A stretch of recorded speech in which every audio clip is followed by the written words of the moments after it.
jungle. सब हाथ तक खड़ो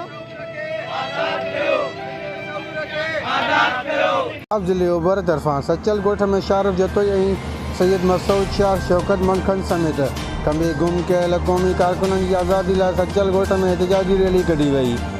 रैली शहीद मुज़फ़र भुट्टो चौक खां रहबर हसन साईं GM सैयद चौक खां थींदे सचल मेन गेट ते पहुती। रैली के जिसाफ़ अॻवाननि अब्दुल सबूर वाऊचो, नूर सिंधी, नूर देशी, सजाद मंगणेजो, अहमद फुलपोट्रो, कामरान चारण, रफ़ीक मंचांग, शकील सांगी, बिलावल कलोड़ो, जिस्त अॻवान मुमताज़ सुमरो ऐं ॿियनि अॻवाननि मीडिया सां ऐं क़ौमी कारकुननि सां मुख़ातिब थींदे चयो त असां दुनिया जे आलमी इदारनि एमनेस्टी इंटरनेशनल ऐं ॿियनि इदारनि खां घुर था कयूं त सिंध में थींदड़ जिबरी गुमशदगियुनि जो नोटिस वठी सिंध जे बाशऊर खे आज़ादु कयो वञे। ॾिसंदा रहो सहकार न्यूज़।